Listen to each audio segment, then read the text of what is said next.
దేవుని సన్నిధికి వచ్చి వెళ్ళిపోవడం కాదు. దేవుని సంఘం ఇలా ఉండాలని దేవుడు తెలియజేస్తున్నాడు ఈ వర్తమానం ద్వారా.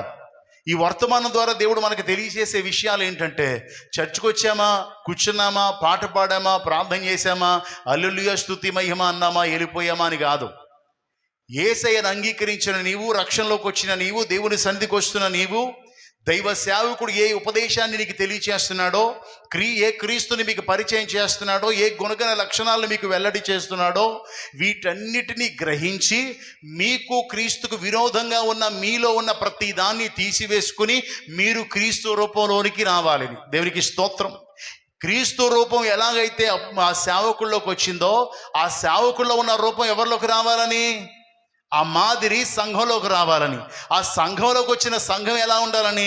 అనేక సంఘాలకి మాదిరిగా ఉండాలని. దేవునికి స్తోత్రం. అంటే ఇప్పుడు క్రీస్తు పోలిక సేవకునిలోనికి, సేవకుని పోలిక సేవకుల్లో ఉన్న క్రీస్తు పోలిక విశ్వాసుల్లోనికి, విశ్వాసుల్లో ఉన్న క్రీస్తు పోలిక మిగిలిన సంఘాల్లోనికి వెళ్ళాలని. దేవునికి స్తోత్రం.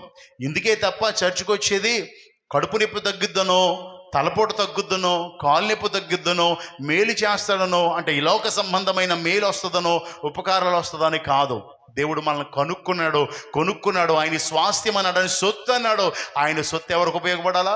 ఆయనకు ఉపయోగపడాలి. ఎలా ఉపయోగపడాలి అంటే ఆయన పోలికలోనికి మారి ఆయనను పరిచయం చేసేవారిగా ఉండాలి. దేవునికి స్తోత్రం. ఇప్పుడు ఆ పోలిక ఎవరిలో కనబడాలా? సంఘంలో కనబడుతుందా లేదా? ఇప్పుడు వాళ్ళు ఏం చూస్తున్నారు? వీరిలో ఉన్న ఆ పోలికను చూసి ఇప్పుడు ఇక్కడ మనం చదువుకున్న దానిలో మాసిదోనియాలో, అకైలో ఉన్న సంఘాలకి వీరు మాదిరైపోయారంట, పోలికైపోయారు. దేవునికి స్తోత్రం. హల్లెలూయా. కాబట్టి దేవుని బిడ్డ, మనం ఎలా ఉన్నాం ఒకసారి ఆలోచన చేయాలి. ఇన్ని సంవత్సరాలుగా ప్రభు సన్నిధికి వెళ్తున్నాం. బాప్తీసం తీసుకున్న 40 సంవత్సరాలు, 30 సంవత్సరాలు, 10 సంవత్సరాలు, 5 సంవత్సరాలు అయిపోయినాయి. సో బాప్తీసం తీసుకున్న మనం దినదినము నిత్యము మానక దేవుని సన్నిధికి వెళ్తున్నాం. దేవుని సన్నిధికి వెళ్ళి ప్రార్థిస్తున్నాం, పాటలో ఏకీభవిస్తున్నాం, ప్రార్థనలో ఏకీభవిస్తున్నాం, ఆ ఆరాధనలో ఏకీభవిస్తున్నాం, వాక్యం విని వచ్చేస్తున్నాము. కానీ ఎంతకాలం నుంచి పోలిక రావడం లేదు నీలో? ఎంతకాలం నుంచి సాతాను పోలికలోనే ఉండిపోయావు? దేవుని పోలిక రాలేదంటే సాతాను పోలిక ఉండిపోయినట్టే.